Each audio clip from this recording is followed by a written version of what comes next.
Welcome to the Business Building Blocks podcast, where we talk about struggles and celebrations that leaders and entrepreneurs experience on their journey to success. I'm your host, Kristina, and I'm passionate about helping you achieve massive amounts of success at work and at home. We'll talk about all things people and organizational wellness, share relatable stories, and feature insightful guests because quality people and processes are at the heart of every success story. Ready to learn, grow, and have fun? Let's dive in.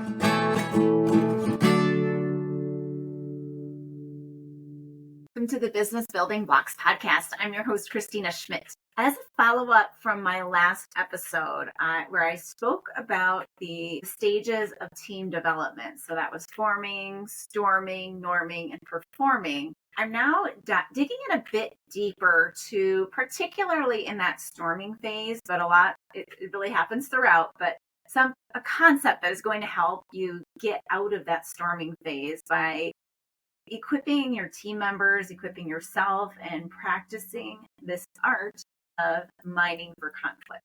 I use a lot of Patrick Lencioni things, if you can't tell. In following his 5 dysfunctions of a team, one of the key things is this fear of conflict. So it actually stems from a lack of trust, because if you don't trust somebody enough to speak your mind because you're fearing retaliation, then this conflict, a lot of things get just brushed over because it's like, we can't say that to this person because they're going to blow up.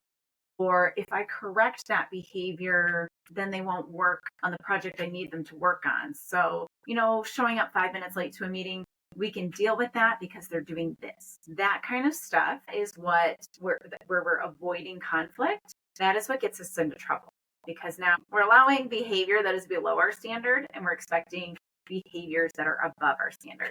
So we can't do that as leaders. And particularly when we're talking about team development, your role as a leader is to equip your team to be able to handle situations, to be able to handle conflict, to be able to have productive, sometimes heated discussions to come up with the best solution to the problem and get it implemented. So that's going to include holding each other accountable, as well as accomplishing tasks on time, but also digging in deep, arguing, and getting everybody to fully agree. We have lived in this world where we have a lot of consensus, where we're like, consensus is good because at least we all agree enough to, move forward. But what I find is that people will say, okay, yep, I'll just go with it. It's fine. That's not really what they mean by consensus, but consensus ends up getting us that watered down idea because, well, rather than everybody being convinced that this is the right idea, we're all making compromises in order to get to an idea that we can support. So I think the idea of when we rolled out this concept of coming to a consensus, what we did is we wanted everyone to agree, but we don't always mine out all of the conflict that needs to happen to really and truly agree. And when we can really and truly agree, this is when we get awesome buy-in from everybody, which means people are doing the things that they said they would do. They're helping each other when they're not able to do it, when they need help, and they're truly driving for it. Because I want you to think about a time when you had an activity or you had a goal that you just weren't that bought into. So you had to do it. So you did what you had to do, and you got by. And if it wasn't perfect, you're like, it's fine, it's done, and it's off my plate. And then I want you to think of a time when you were so invested, you were so bought into this goal. You were like, yes, this is the thing that has to get done right now. We're doing this thing. It's going to be so great. And I can see all the benefits of getting it done, or I really want it, whatever that is. When we have that kind of buy-in, we really work. We put the extra time in. We don't mind saying, I just want to finish one more thing. And we don't mind, coming back to it later or just doing a little bit extra. We want to. We're thinking about it in the shower, or we're talking about it over lunch because we're excited about it, not because we're complaining about it. So there's good sidebars and bad sidebars, I think. So this is what we need to be able to do, because when we can have healthy conflict that is, yes, sometimes heated, then we can have amazing results, amazing solutions, and amazing, very satisfied customers, which means more profit, more revenue, more business. Yay, that's good for everybody. All right, so let's get into it. So definitely conflict gets a bad rap because we think that this conflict thing is a battle. I remember when I was leading and I had a lot of, we'll say, dysfunction on my team. And I was not equipped at that time to deal with it. So I knew I needed to let them fight because they needed to get it out.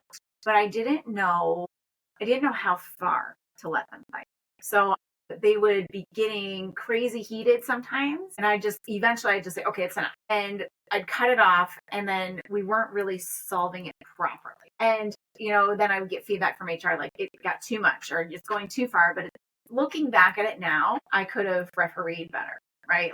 So this is where we get into the role of the leader in this conflict. So again, we're in the context of teams, and these teams go through this forming where they're getting to know each other, and then they start getting into that storming where they're starting to struggle or starting to disagree because it's not all happy, fluffy agreeing. You're getting into the nitty gritty of the work that you're doing. And now differing opinions will come because we are humans and we have different opinions. So they will come and we want them to come. This is why we want diversity of opinions and thoughts on our teams, because we need a different perspective to get to the best solution. So this is what we're looking for. What we're looking for is to bring that conflict out, but in a healthy way. So I've talked about this several times on this podcast, but the conflict continuum. So this is basically, if we think of conflict and we don't think of it as just a thing, it's not just a point, it has a spectrum involved in it. So the spectrum can go from being, very just like, okay, we disagree, but I don't want to say anything because, oh, it's great, it's wonderful. Yes, of course we agree. Or it can go all the way to, we hate this person and we're going to be nasty. Like think junior high, right? There are adults that still do that. So we don't want to be at either end of that spectrum, because when we're at the one end, we only get one person's idea, and we might as well all just not be in the decision-making meeting or process at all, because we're just going with one person's idea. We're not actually pulling out the best ideas of everyone and doing that thing. We certainly obviously don't want to be on the other nasty end of it, where we're deliberately sabotaging others, because clearly that's not good team working. So what we want to be is somewhere in the middle. And if we say, because we know we're going to spill outside, we want to be a little bit left of center. So this is the conflict area that we want to be in. And it is your job as the leader to make sure your team and yourself that we're all functioning there. So how do we do that? First, we want to look for what conflict's going to look like. So obviously the easy one is I have an idea and I don't like that idea. Okay, that's an easy one. We have a differing of opinion, and okay, let's talk about it. What do we need? What are you, person A, what are your thoughts here? You stated yours. Okay, person B, what are your thoughts? How would you change it? What would the modification be? And going back and forth and getting the other input of the team to, okay, now we have the thing that we want to do. Okay, so that's the easy one when it's very obvious because people are speaking out. That's what we want. Okay, but most of the time, particularly if you've had a leader that is do as I say, so like you might be a new leader in over a team who's do as I say, or there's just been a general, everybody is so nice and we get along so well, our team is so great, but did you see what that person was doing over there? So this is the conflict that comes out, and it's there, but we just want to ignore it because, well, if it's not rocking the boat, why would I mess with it? The thing is, it might not feel like it's rocking the boat right now, but it is rocking the boat. Because when we have these sidebar conversations that are either judging the idea or the plan, or changing it outside of the meeting, or talking about just talking about someone in kind of that gossipy sort of talk about way. When we have those kind of conversations happening, we are tearing the team apart, because now what we said in the meeting doesn't have the same meaning. We're not bought into it. So, it doesn't have the same meaning or the same weight, which means we're not bought into it, which means it's not going to be as successful, and everyone's just going to do as much as they have to do versus exceeding the expectations, which is what we want. So we're going to look for that. We're going to look for sidebar meetings. So you might hear it after the meeting. You might say, okay, so you might walk by and hear people talking about it, right? You stop and you say, I hear you discussing, rehashing what we did in the meeting. We came to a conclusion, right? What I'm hearing is you're not bought into it. So it sounds like we need to go back to the meeting. That can feel hard because you may have spent hours hanging out in that meeting room and coming up with the decision. But if people didn't actually agree, then you didn't actually make the decision. And you can't possibly move forward because there are still questions, there's still disagreement happening. So that's one way to look for it. Another way to look for it, and this is maybe less obvious, but when everybody just agrees right away. So just too quick of agreeing. That typically will mean that they're used to just having to agree. It's not worth the argument. So somebody's not listening, that sort of thing. So if you're coming into a team and they've been operating like this, you're going to have a lot of mining to do because it's going to feel very difficult, probably because there's a big lack of trust. So it's going to feel very difficult to try to mine all of that out. So it would be worthwhile at that point to go back and start building some trust. I have done a podcast on trust. I can't remember how much detail I got into the building techniques of it, but that trust, it's doing what you say you're going to do, but it's also getting to know one another. And a huge, really amazing way to do it is doing a Working Genius workshop, because I've started adding some wonderful things that they're developing in there where we talk about what's crushing and craving, as well as like what our drawbacks are with each genius.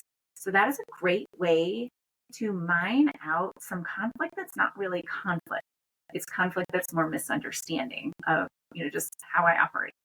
Or maybe a change or a modification that we need to make that helps. So I will potentially do another podcast on how to trust build, because that is a huge part. So if we're not saying anything and everybody's just like agreeing right away, then we want to start building trust first and continue in meetings and in conversations, pull out what the real questions are. So asking lots of questions, putting the detective hat on, that sort of thing is very helpful. Another one is, again, more obvious when you get the maybe sarcastic, but maybe no, it's fine. It's fine. Yep, it's fine. We'll just agree to disagree. So that little passive aggressive sort of talk, it's not fine. When people say it's fine, it's not fine. So pull it out. Say, okay, well, I'm not hearing fine from your body language or your vocal intonation. So let's talk. What's the issue? We're here to talk. What don't you like? What's not working for you? And sometimes they might not be able to name it. Because if you have someone with, say, the genius of discernment, they can just say, I don't know what's not right. And so I was afraid to say something because I don't know what's not right. It just doesn't feel right. And that takes a lot of trust to say, okay, it doesn't feel right. Good, let's go. Let's talk about it. Anyone else? Where are we at? What doesn't feel right? And inevitably someone else will say something, because there is a courage level that has to be in there and in that trust, right? This is trust building as well. When you can learn and you can slowly grow your courage to say, I don't know what's not right, but something isn't. And then it'll give other people the courage to then add to that. And then you can probably figure out what's not right and get to an even better solution that everybody is supporting, instead of just going, it's fine because it's not fine. Next, if someone is not speaking at all. Now, this one's a bit touchy because sometimes there are a lot of people, 50% of the people really, that are wired where they need to process more before speaking. So what they'll do is they want to take in the information, and then they want to go away to somewhere that is quiet to think through it before they start bringing up ideas and saying things. So if you have people that are being quiet, which you likely do, you may need to set up a process of, here's the information, process it, and then we're going to come back and talk about it. This is very helpful for even the people that like to speak quickly. I am the one who likes to speak quickly, and I need time for processing. I don't always realize it because I really like to speak quickly. So I get really excited. But then what I find myself doing is I go back, I start thinking through how it's going to actually work, and then I start to have more questions. So it is a very helpful process for everybody if you're trying to come to some kind of a decision, particularly maybe a strategic decision, or even like a problem solving, like, hey, we've got this new product, or we've got this problem that has a chronic quality issue that we need to really come up with the right solution for. So there's a lot of instances when this will happen, and it's very helpful to somehow either have two meetings. This is where we're going to present some ideas. Then we're going to go away and we're going to come back and discuss it again after we've had time to think it through. Or you could send like a video out, like you can make Loom videos really quickly, record something, and then send it out and say, this is what we're going to talk about in this meeting. So I'm going to prep everybody just via talking instead of a long dragged out email. And, I want you to think through it, think through what the drawbacks are, think through what the benefits are, think through, like, poke holes in it. That's what we need. So you could send that out in advance, and then everybody can come prepared to the meeting, having already processed. So that's another way to kind of get around that. But essentially, that sort of two-phased discussion, decision is extremely helpful, even for the quick talkers. The lack of talkers might help you identify it, but it can be a big, huge benefit for everybody. Next, somebody who's not listening at all. So I think we've all been in meetings there where somebody is just talk, and they will jump in over everybody. So this could be a very huge, huge problem. And we need to watch it. So it could be a couple of things. It could be, number one, that this person doesn't actually want to listen to anyone, which would be, I would say, a fit problem. Most likely, if you're listening to this podcast, I'd say that person probably isn't going to fit well in your organization. Or it could be a confidence problem. I know it sounds crazy to say that somebody talking over everybody is a confidence problem, but think back to, I know when I was first a leader, I was so scared because I was young. I'm quite short, so I felt intimidated a lot. Female in a very male-dominated world, I felt like I had to prove myself and know the answers. And I've, working with many clients, working with a lot of new leaders, they're like, I have this feeling that I need to prove myself, or I have to know the answers because they look to me to know the answers. So there are a lot of people who feel like when they're in a leadership position or they want a leadership position, that the way to do that is to talk over everybody and say, yes, I have the answer for you. As they start to say the answer, they're going to jump in and say the answer for them, which doesn't work. That can be coached out. That can be fixed. The other one maybe can be, depending on what the root cause of it is, but that confidence problem is something that should be coached out because they might be very capable people. They're just going to alienate a lot of team members if they're talking over them all the time. I want to touch on one more thing. I want to go back one because I forgot to mention it. So in the case of people not speaking at all, so you do have those people that need to process. But you also might have somebody who has something to say and doesn't want to say it. So it kind of goes back to the first thing there. So it is good and it is okay for you as a leader, if somebody is not speaking, for you to say, I'd like to hear what you have to say. What are you thinking? And you need to create an environment and maybe give permission to say, it's okay if you say that you're just thinking, but I do want to hear your thoughts, because we do want to hear their thoughts. That's why they're there. So we need them to speak, and it's okay that they might need processing time. So we have to give that to them, but we do want to hear their thoughts, because there are people that might, that will sit quietly because they've been taught through series of being led that way, that to say something could be dangerous. It could be impeding to their future career, right, in some way. So they want to keep their mouths shut. So again, that's that trust building. So what do you do? I've kind of gone through quite of what you do, but as a leader, if you're in a meeting with a conflict, the biggest solution is, as I mentioned early on, let them argue. However, we want to get some boundaries on the arguing. So we want to keep in mind the conflict continuum, right? And when we start to get too far to the nasty side, someone's calling someone a name, someone's making a blanket statement of, you will always do this, or starting to bring in old arguments, that's when you as the leader, aka referee in this, need to step in and say, okay, let's hold up. We're getting a bit heated. Let's take a breath. Is it true that they always do this? Like, start to get them back to truth. So we want to bring it down a little bit and get them back to truth. Okay, you have been saying this. You have been saying this. Let's start again. Let's get this name calling out of here, right? So you can call it out You can say, when they make blanket statements, you can bring them back to truth, because no one is always one way or always another way. People are usually a very big blend of ways.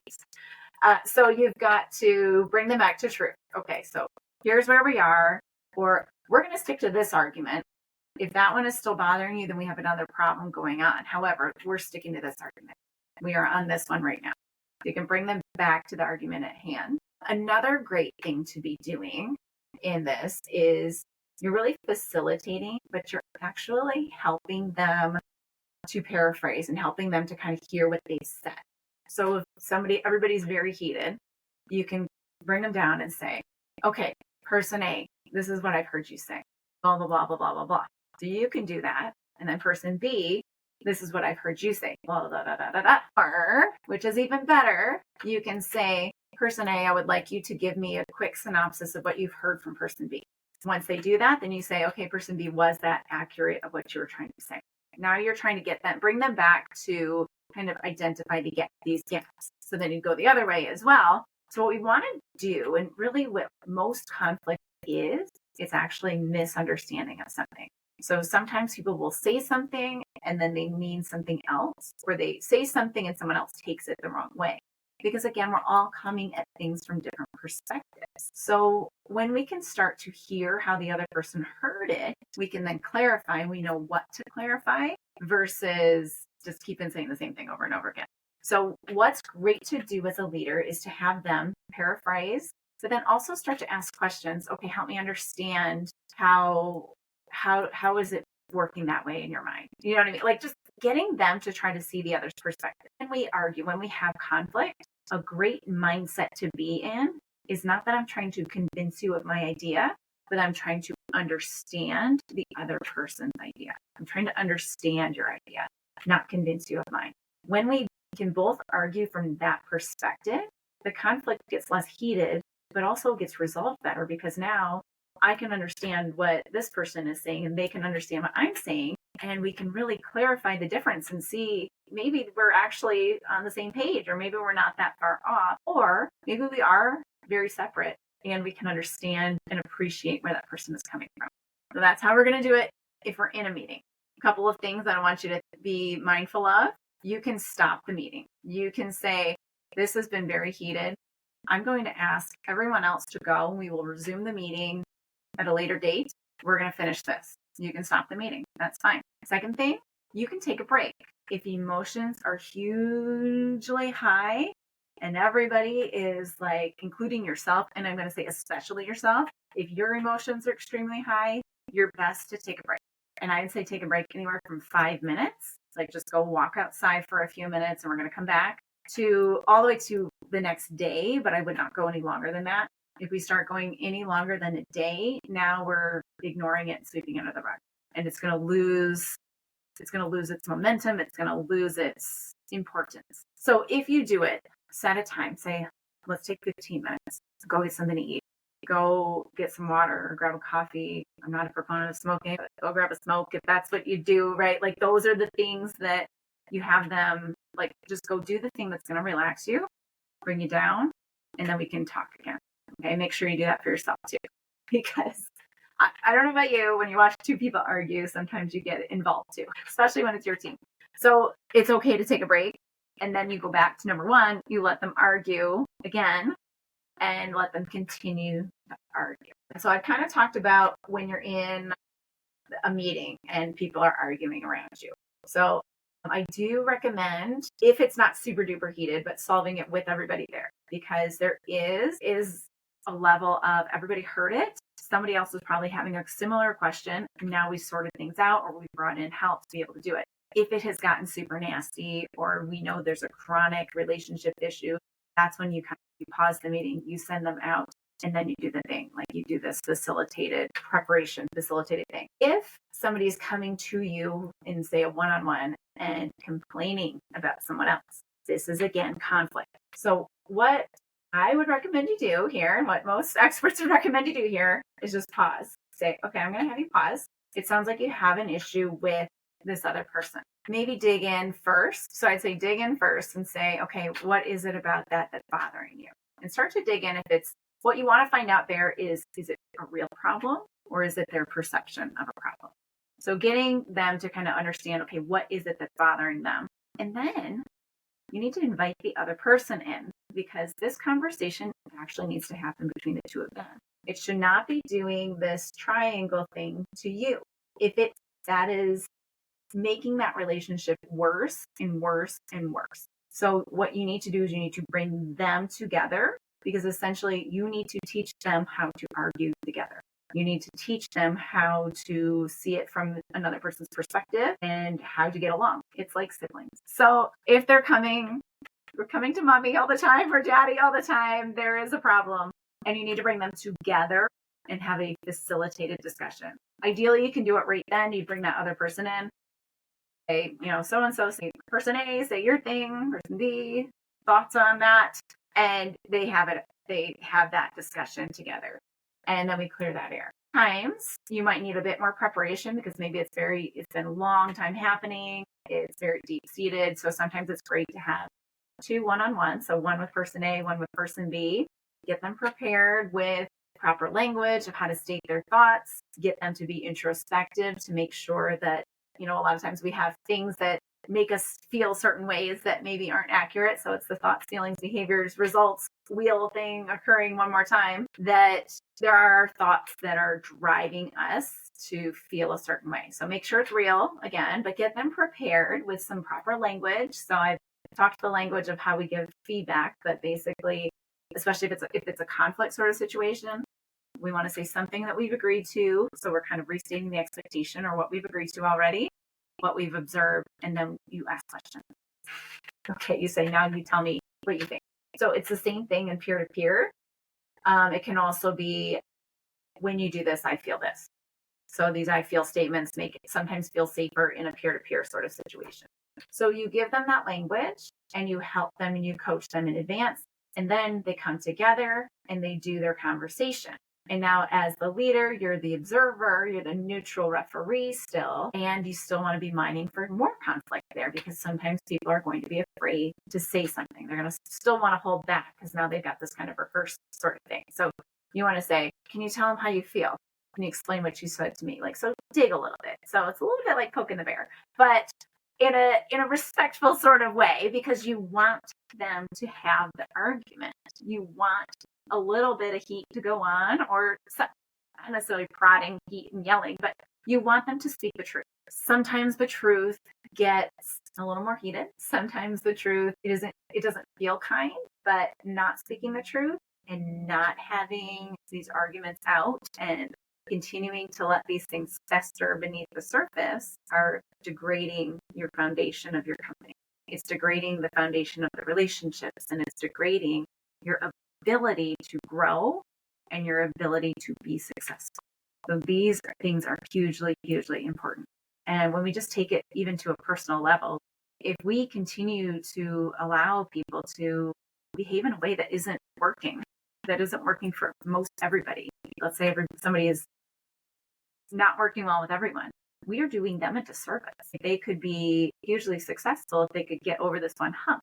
So when we ignore issues or we skirt over problems, we're doing that person a disservice. Kind to be truthful, it just doesn't always feel good. All right.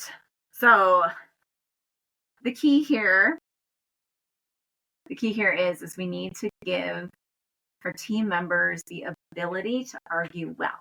And the best way to do that, to argue well, is to get them to practice arguing using these proper principles. So the first time, if you're just getting started with this, it's going to feel hard, and you're going to have to be present for it a lot. You're going to be doing a lot of that refereeing and, pulling out, getting them to speak to one another. The more you do that, I'm going to say you probably, if your team is a pretty capable team, probably do it maybe, depends on 2-3 times, right? With the same people maybe. And then you can start to prepare them in advance to go do it on their own, because they know what you're going to ask. They know these things. It's like, I need to say how I feel about this. I need to say how, they're going to already know those questions if you've been good at pulling out the information with them. So don't be afraid to step back once they've done it a few times, because your goal of doing this is to get them to do it well on their own. And then they're going to have to teach their team eventually someday as well, likely. So you want them to be able to teach it to someone else too. So this is how we grow. This is how we have succession plans. This is how we grow very capable leaders. And in all reality, when people learn these skills at work, they're capable of taking them at home too. So this actually improves the home life directly in that way, but also indirectly, because when you're not dealing with some underlying conflict all day long at work and work just works, you can come home and you can be fully present because you're not steaming over something that's been happening all day long every day. So 2 ways you're improving home life that way as well. So the key is get them to practice arguing a lot, because you're going to be mining for conflict, but you're giving them the proper skills and the proper tools so they're practicing it properly. So practicing arguing badly with bad skills and bad form is going to give us bad arguments. So give them the skills, mine for that conflict, and you're going to see huge improvement in your team working, and more importantly, your results, because they're going to be working together much better. If you enjoyed today's episode, please like it, share it with a friend, comment on the YouTube, leave a review, because that is how we get the word out to others. And if you would like help and support as the leader, as you're trying to take your team through this conflict mining, then reach out to me. Hop on my website. You can reach out to me from there. So it's just KristinaSchmitt.ca. And I would love to support you and your team on your journey to success. All right. I will see you on the next episode of the Business Building Blocks podcast. Thanks for tuning in to the Business Building Blocks podcast. If you enjoyed this episode, make sure to subscribe so you don't miss what's next. If you found value in our conversation, please leave a quick review, like, or share. It helps us reach more amazing listeners like you. For more resources and insights, visit KristinaSchmitt.ca, where you can find tools and support to empower your leadership journey. Thanks again for listening, and we'll see you in the next episode.